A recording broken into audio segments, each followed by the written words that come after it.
Saya tak nak jadi jutawan, hutang saya banyak. Saya nak bayar kereta je. Saya nak bayar hutang je. Tapi apa pun, di Elkon very simple. Suka tak suka, pandai tak pandai, anda ikut, anda pasti jadi jutawan. Terima kasih upline-ku, MCM Hadi dan Josie, Neo dan An. Dan syarikat ini sangat luar biasa. Saya membina insan selama lebih 18 tahun hingga 20 tahun saya rasa. Okay? 18 hingga 20 tahun. Saya dah melalui beberapa company, ING,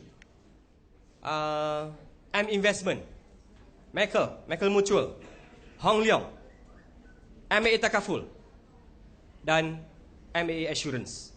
Saya membina pemimpin di sana. Tapi belum pernah saya jumpa sebuah syarikat yang sangat luar biasa yang boleh melahirkan puluhan jutawan dalam masa 18 tahun saja. Bagi tepukan yang sangat hebat, sebuah sistem pendidikan dan budaya yang sangat mantap kepada Elkon. Tepukan lagi sekali. Tapi apa pun, ini lagi sekali. Macam apa yang saya cakap tadi, saya dah menyertai beberapa company yang berunsurkan human development. Di tempat lain hanya kerjakan duit. Wang, lui. Tapi di Elkon sangat berbeza. Okey? Pada saya ini salah satu dari kekuatan yang paling mantap sekali. Umpama seorang ibu kalau disumpah jadi seekor babi sekalipun, kita tetap terima kasih pada ibu yang melahirkan kita. Di Elkon, tanpa semangat angsa undan ini, tanpa semangat terima kasih upline, tak adalah kita semua. Satu tepukan yang gemuruh kepada semangat angsa undan ini. Tak lupa juga lagi insan ini. Dua insan yang sangat luar biasa. Mr. Eketan, penaung pada Elkon, founder kepada Elkon. Mr. Ho adalah Presiden Elkon. Saya hanya kenal Mr. Eketan dalam YouTube, dalam video, dalam VCD. Tapi Mr. SL Ho, saya jumpa in person. Saya teringat perkataan beliau yang disampaikan oleh MCCM Bong Chiwa recently ketika dia buat activity, meeting ya. Dia kata, untuk menentukan kehebatan seseorang bukan berdasarkan pada pencapaian akademik. Kehebatan seseorang ditentukan oleh problem solving. Bagaimana kita menyelesaikan masalah kita dulu, baru kita boleh menyelesaikan orang. Ayat ialah, your problem, my solution. Itu satu. Nanti, sabar. Ya. Tapi yang lebih mahal adalah harta. Kita sekarang berada dalam very high level of confusion. Keliru. Tolong orang, kena rompak. Buka pintu kat salesman, kena rogol. Jadi yang mana satu betul ni? Buat baik pun jadi jahat. Betul tak? Buat baik kita jadi bangsa. Jadi kita memang betul-betul confused. Gen Y kita sekarang, mak rempit, entah apa-apa benda biji yang dimakannya, mabuk. Jadi kita tak tahu orang ini yang pakai kopiah ni baik ke tak ni? Yang pakai purdah ni betul ke? Betul tak?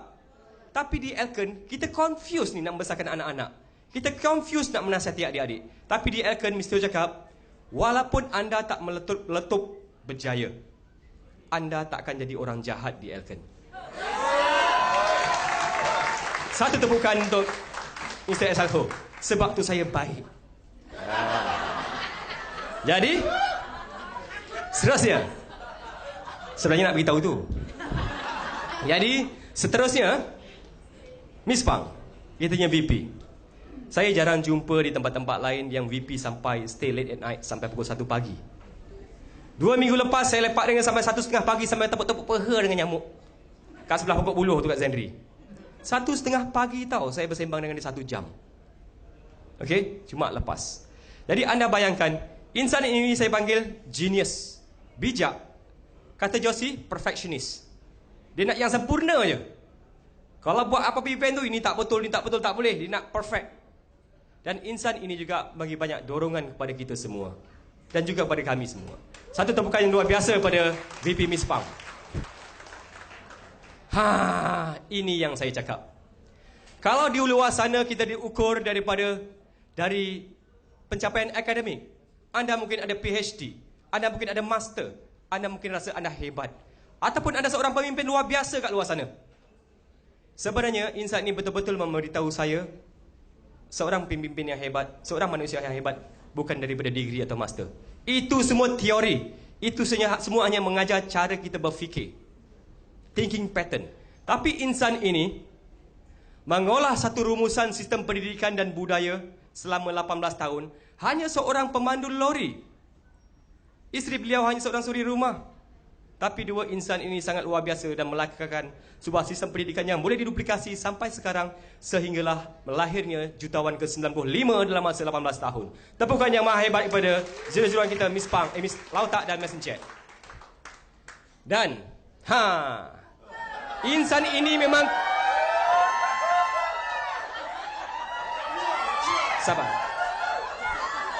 Sabar. Anda semua ada bahagian masing-masing nanti. Insan ini kegilaan ramai pada tahun 80-an. Silakan sidang.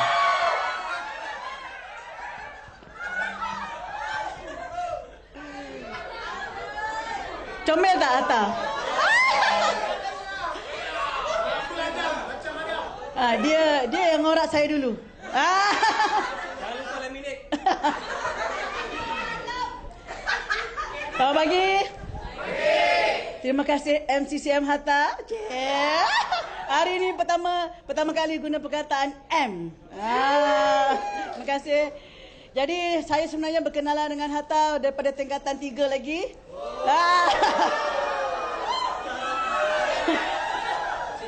Jadi bercinta on off sampai saya masuk UiTM, jumpa balik di Melaka setelah bekerja. Lama tu dia nak juga mata besar ni. Walaupun jauh merantau sampai ke Arau, nak juga orang Mata Pahat. Jadi saya sebenarnya bekerja sebagai seorang remiser sudah hampir lebih daripada 15 tahun. Itulah saya punya career daripada dulu sampai 4 tahun yang lepas. Dan Hatta sebenarnya adalah seorang financial consultant sudah lebih daripada 18 tahun. Tengok situ saya punya upline. Saya berkawan dengan dia daripada saya kenal dia daripada bujang sampai ada anak 4. Dekat 20 tahun. Saya punya senior upline, saya punya direct upline MCCM Nur Rehan ada di belakang sana. Jadi saya akan terus cerita saja. Sebenarnya saya fight MCCM ni saya tak takut sangat. Saya tak kisah sangat walaupun kejap buasir, kejap sembelit, kejap buasir, kejap sembelit. Sembelit. Last kali saya ambil lactose, settle. Saya CPR juga. Tapi sebenarnya yang saya paling takut, yang saya paling risau adalah untuk saya berkongsi hari ini. Sebab saya tak nak reveal benda-benda ni semua. Sebenarnya saya nak biarkan dia menjadi satu ingatan yang paling dalam, yang tak perlu semua orang tahu. Sebab dia sangat pedih, dia sangat menyakitkan saya. Tapi demi anda semua, hari ini saya bongkar sikit lah. Apa yang kata jangan banyak-banyak. Nanti saya nangis. Tengok Nazri dah sediakan tisu. Jadi sebenarnya saya bermula ketika anda semua tahu saya pernah bercerita bahawa pada tahun 2008-2009 kita orang telah mengalami satu krisis ekonomi. Walaupun saya pernah mencapai income 40,000, 30,000 semasa saya menjadi remiser, tapi pada tahun 2007 krisis itu memang sangat dahsyat sehingga pendapatan kami tinggal 1,000 sahaja satu bulan. Daripada ada kehidupan yang okey, boleh shopping di KLCC, akhirnya saya tapau daripada rumah saja makan di office. Jadi sebenarnya saya masuk Elken ketika tu, No ajak saya untuk jom Syida buat Elken. Dia kata ada orang ajak dia buat Elken. Saya kata jomlah pergi Elken. Dan saya tengok sebenarnya yang pertama sekali saya suka kepada pakaian uniform ni semua. Dia nampak cantik, nampak profesional sebab saya pun daripada financial consultant saya dah biasa dengan orang-orang macam ni. Jadi bila datang Elken, saya tengok company dia hebat, syarikat dia hebat, barang-barang dia hebat dan anda semua hebat, cantik-cantik. Jadi sebenarnya benda tu memikat saya. Jadi sebenarnya anda tahu je lah kalau No dah kenalkan pada Josie, sekali cubit saya dah habis. Akan terus lentuk. Jadi mulai daripada situ sebenarnya hadir dengan Josie review saya untuk sebenarnya macam mana nak buat income ke Elken. Sebenarnya bukan senang saya nak buat Elken sebab saya terpaksa zero rush myself. Saya tak pernah seluk keti orang. Betul tak? Saya tak pernah nak fitting orang. Saya tak pernah terfikir saya ada satu career yang berbeza setelah saya lakukan perkara yang lain selama 15 tahun. Tapi saya buat Elken kerana saya struggle. Saya nakkan duit untuk family saya. Saya katakan Hatta, saya mesti buat sesuatu. Sebab bila ada orang offer saya untuk jadi pensyarah, saya tak nak. Saya tak nak makan gaji lagi. Saya kata, saya akan pertahankan tak makan gaji ni. Tapi apa dia? Saya nak buat bisnes konvensional pada ketika itu. Jangankan 2,000, 1,000 pun saya tak ada. Jadi RM75 tu je lah sebenarnya yang menyebabkan saya masuk Icon. Beri tepukan kepada Icon. Jadi selama perjalanan saya di Icon, saya fight macam orang lain. Tapi 6 bulan saya memang tak ada bawa orang. Saya belajar saja, saya tak tahu siapa nak ikut saya, tak ada orang nak ikut saya. Sebab saya tengah susah. Saya tak dapat nak beri alat bantuan banyak-banyak pun. Tapi pada masa tu Josie, Mio, saya punya upline banyak sokong saya. Saya penat macam mana pun suplemen yang saya makan karis je. Kak, kalau penat sangat ambil aspirina. Tak ada Josie, kakak ada karis je. Kan masa tu ingat lagi Josie tegur saya kan. Jadi masa tu hantar memang tak bagi langsung saya buat Elkan. Anda nampak dia kecil tapi ya Allah. Kata-kata dia bisa tapi saya degil, saya kata bang tak boleh bang. Walaupun you berjaya, walaupun you seorang leader kat tempat lain, tapi kita sekarang tengah susah. You tak nak buat tak apa, biar I buat. I degil lah, I keluar sendiri, naik taksi, turun taksi. Naik komuter, turun komuter, tak apa dah. Macam orang nak balik kampung dah. Pegang fitting bag, sampel bag, alat bantuan, handbag lagi dah macam apa. Tapi saya tak kisah. Saya cakap, saya perlukan sekurang-kurangnya 2 hingga 3,000. You tak nak buat tak apa, saya kata. Jadi selepas 6 bulan, selepas saya bawa dia pergi Hong Kong, saya ajak dia pergi MSB macam ni kan. Ketika tu Miss Pang ada cerita pasal krisis ekonomi. Kat situlah sebenarnya dia punya minda terbuka. Terima kasih kepada Miss Pang. Jadi saya cakap dengan Josie akak tak ada duit nak bayar apa pun. Kalau akak bayar nak pergi NLC, akak tak bayar rumah. Aku cakap, macam mana kata Josie. Tapi saya pergi juga. Saya nak bayar pergi TBW Josie. Kalau akak pergi TBW ni, akak anak akak tak makan. Aku cakap. Dia kata pergi je kak. Dia kata akak kena belajar. Dia cakap Josie macam mana cara akak nak pergi free. Dia kata akak fight di CM, baru akak layak jadi VSC, baru akak pergi percuma. Sebab itu saya masuk MMC. Saya layakkan diri saya sebagai DCM supaya saya dapat pergi percuma ke TBW. Jadi perjalanan saya memang sangat sukar. Saya takut keluar rumah. Anda tengok ni Josie temankan saya buat home party di rumah saya pada masa ni close 12,000 PJS. Terima kasih Josie. Sebenarnya saya bermula di Elka dengan barang-barang yang kecil-kecil saja. Saya beli Eldivener 1 kotak, saya packing 3.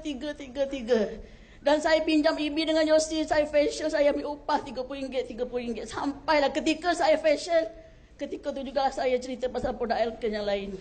Jadi saya bermula dengan benda yang sangat kecil. Saya buat demo RO sendirian, masa tu Hatta pun tak ada teman. Rambut saya dah macam karen, terkacau. Ada, kadang-kadang saya pergi demo RO, saya terpaksa buka pintu kalau isi dia belum balik, takut kena tangkap haluan. Itu semua saya dah lalu. Siapa kata orang perempuan tak boleh demo air? Saya pun tak pernah buat. Jadi selepas sekian, saya kejar duit. Anda tengok saya pun dapat achieve juga RSM. Saya dapat achieve juga DCM. Saya layakkan diri saya kejar duit. Saya nak duit pada masa tu. Tapi 2 tahun tu sangat susah. Anda tengok.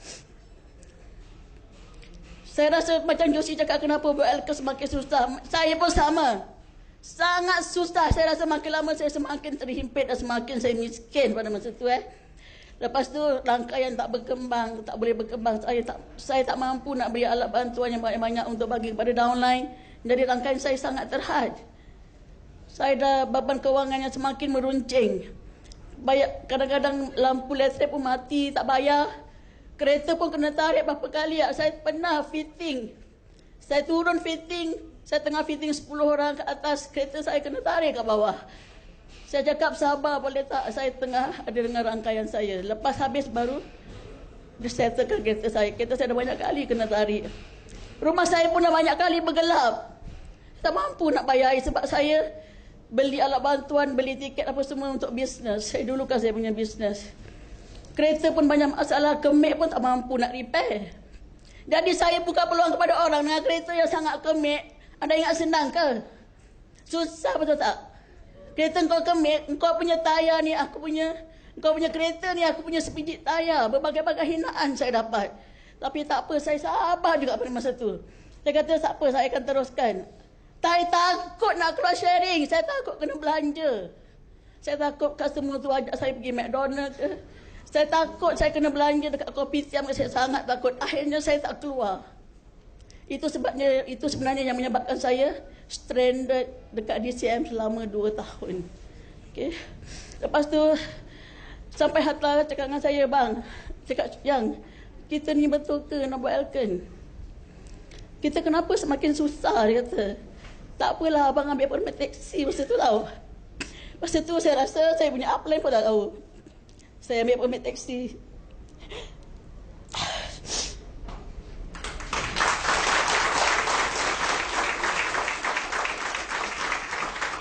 Tapi dia kata, tak apa yang, ni masalah kena rempuh, tak apa. Abang bawa taksi sampai-sampai tu, abang bawa Elkan apa. Kan, lepas tu, dia tak ambil permit tu. Dia tak jadi ambil. Dia tak sampai hati nak ambil. Lepas tu, dia kerja lagi makan gaji. Tak payah bagi tahu apply, dia kata. Gaji dia 1,000 je.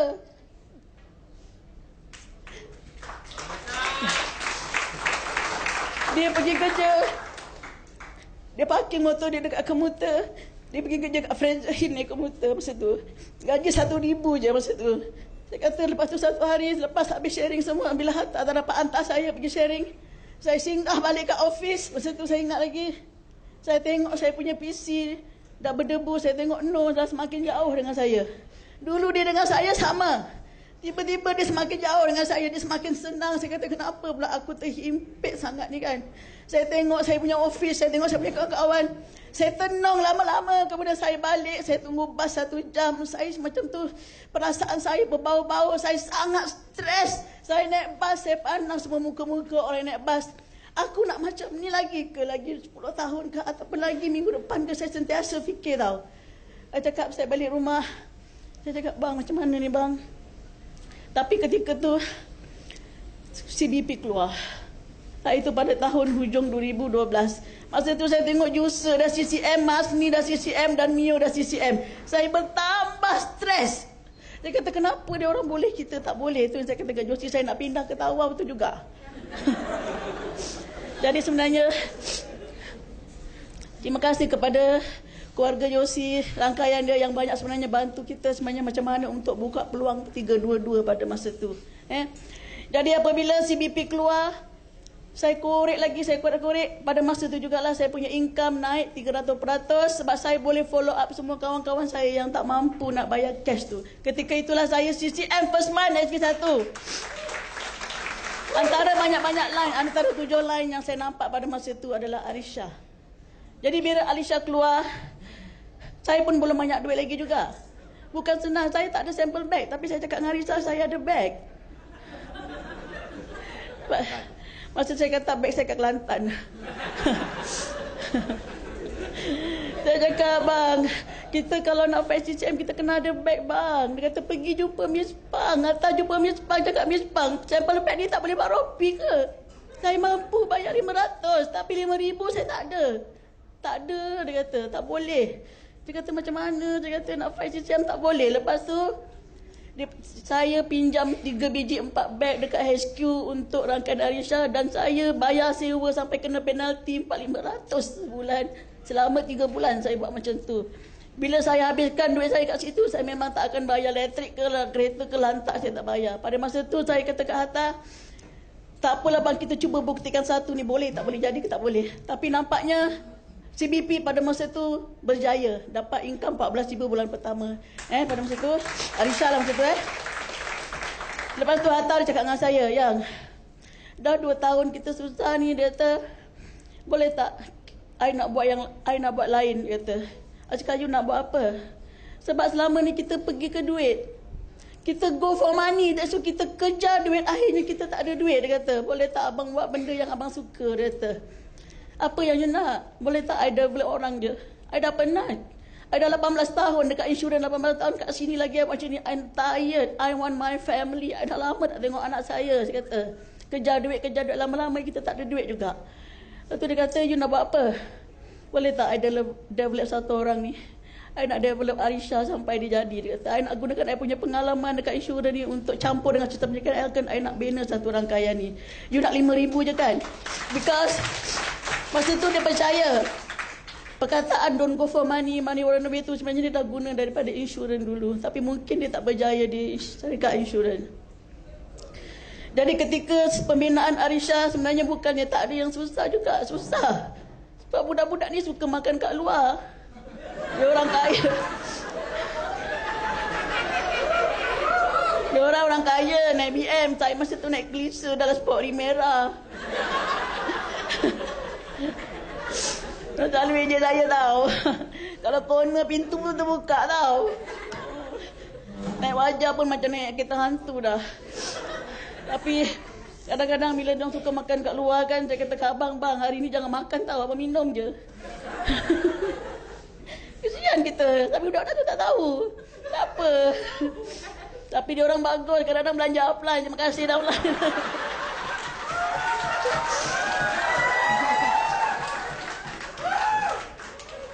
Macam tahu je kita orang selalu hulu-hulu duit 3-4 ringgit. Aduh, betul miskinnya kita bang.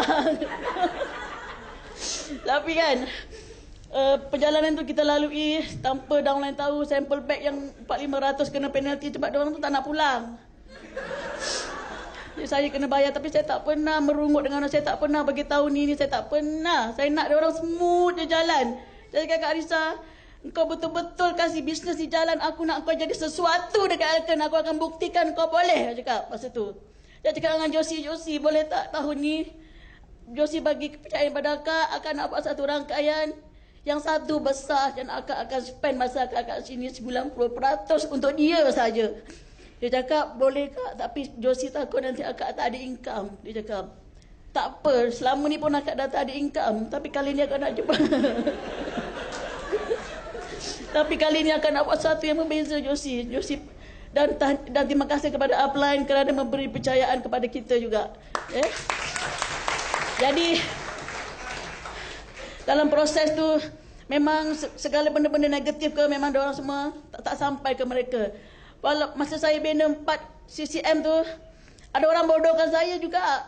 Kau ni bodoh, kau buat 4 CCM mana kau ada income? Tak apalah, banyak je masa kau fikir pasal aku. Dia cakap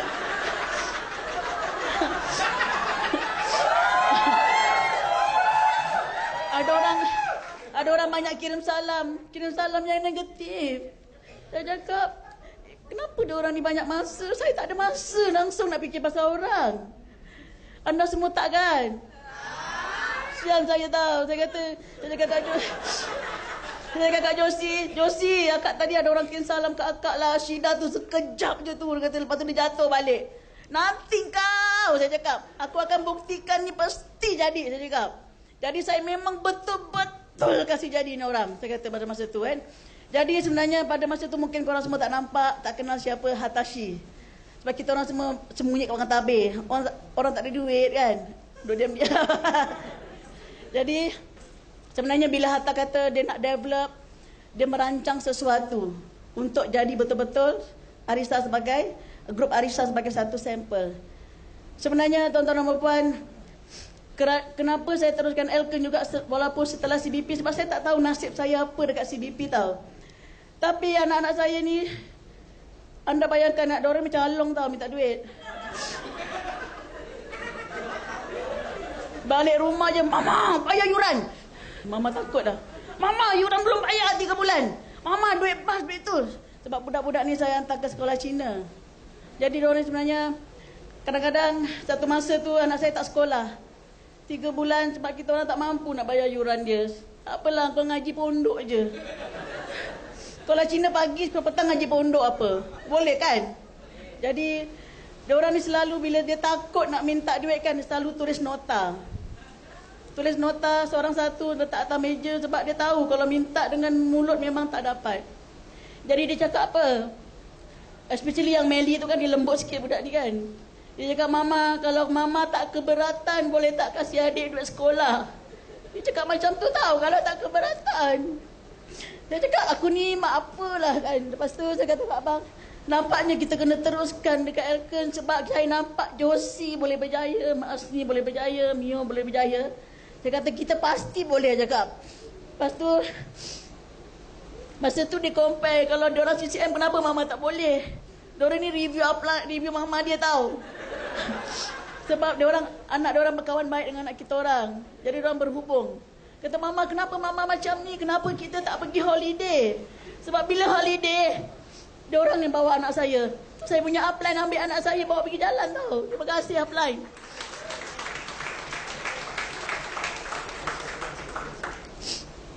Jadi CBP sebenarnya memberi satu harapan dekat saya, dengan kami berdua. Sebab Hatta kata kalau premium 100 lebih dia boleh jual kertas kosong. Dia kata kalau 100 lebih CBP dia boleh jual. Dia kata yang ni I nak test dulu, dia kata. Jadi sebenarnya CBP tu dia kata makanan dia. Jadi inilah dia saya tentang development CBP 2 tahun ni, apa yang dia rancangkan dan apa yang dia nak, saya akan bagi dia cerita. Silakan bang. Garang bini aku.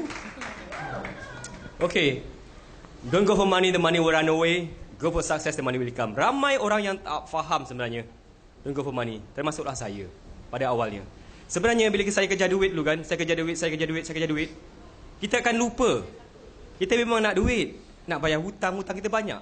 Tapi kita selalu akan leka dengan fikiran kita yang kerja duit dulu. Sepatutnya kita kena belajar dulu. The foundation must come first. That's why the Elken very simple. Belajar dulu. Ini pergi sharing 2-3 kali tak dapat, Elken tak boleh buat lah, hak cuy. Datang kelas tak pernah. Tapi sebab yang dikejar duit dulu. Kita buat bisnes bukan minta sedekah. Itu dia. Jadi don't go for money, the money will run away. Go for success, the money will come. Untuk bagi kita kekuatan. Setiap kali kita sharing ke, develop leader ke, bina rangkaian ke, kalau jatuh kita takkan penat. Sebab kepuasannya lah aku membina manusia. Kekuatannya lah aku nak improve diri aku dulu. Test, cari pengalaman. Okay, jadi apa yang berlaku sebenarnya? Ia bermula ketika DCM meeting di Pangkor Laut.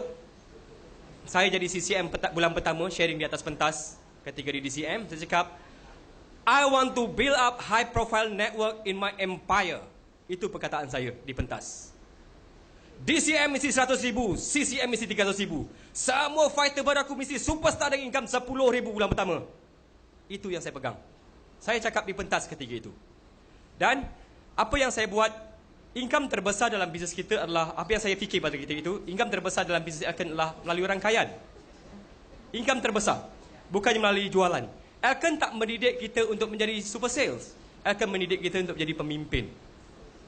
Jadi, income ratusan ribu ni macam puluhan ribu ketika itu, macam Hadi Joshi, macam Mio An pada ketika itu, yang saya tengok, oh dia datang daripada rangkaian. Jadi, memang dah dididik pun dalam review, dalam meeting semua. Jadi, orang dulu buat MLM, buat networking melalui part time. Betul tak? Kita mulakan dengan part time.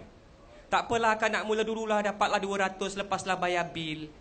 Tak apalah, spender kat dah rumpul ni, carilah RM50 nak beli spender je. Siapa nak ikut kalau dapat RM200? Jadi, orang yang nak ditarik adalah, orang yang di-attract adalah profesional yang tak ada duit sebenarnya. Manager bank, GM tak ada duit. Itu kawan-kawan saya dalam keadaan sekarang. Jadi, how to trigger them? Satu je. Mesti ada satu magnet yang sangat power, iaitu big check. Saya panggil sebagai superstar. Kalau kau nak meletup dalam masa 6 bulan, kalau kau nak jadi jutawan dalam masa 2 tahun, 30 hari ini, kau mesti fight kau liau punya. Jangan part time, full time. Kalau kerja anda mengganggu, tak apa, aku tak suruh kau berhenti. Thinking pattern, mind celik, siapa nak cari, aku nak jumpa. Lunch, siapa aku nak jumpa. Itu yang saya gunakan. Jadi, di Elken juga, saya terharu melihat produk dia very powerful. Produk-produk Elken Standard Pavilion, very super class, high class. Saya boleh hantar sampai katakan sebagai wow standard. Dahsyat produk Elken ni. Okay, jadi, tapi all this while, selama ini saya lihat di Elken pada ketika itu, semuanya makcik-makcik kebanyakannya. Cantik tak? Cantik tak? Alamak, produk dia power ni. Tapi ini bisnes rangkaian. Jadi dalam rangkaian ketika itu saya ada Arisa dengan Kodi, ada Wan Hanum semua, ada dan beberapa rangkaian lain. Fokus saya adalah 90% pada Mael Kodi, pada Arisa dengan Kodi pada ketika itu. Saya cakap, bagi aku awek-awek cun. Prada Gucci seksi punya. Stylo. jadi berprestige Elkin ni. Elkin macam ada duta pada ketika itu. Padahal dia fighter. Itu yang saya kempen dalam rangkaian. Saya nakkan profesional. Saya nakkan director. Bagi aku CEO. Aku takkan puas lagi tak review CEO. Aku nak challenge. Itu apa yang saya katakan. Jadi, pada ketika itu, projek Superstar lahir dan Prada Gucci. Saya kempen sampai Josie marah kat saya ingat. Bang Atta, kenalah beli beg. Beg DX tu bukan beg LV. Saya ingat. Terima kasih Josie sebab mengingatkan selalu. Okay? Tapi pada fikiran saya pada ketika itu memang beg diperlukan. Saya people buys product because of trust, percaya. Tapi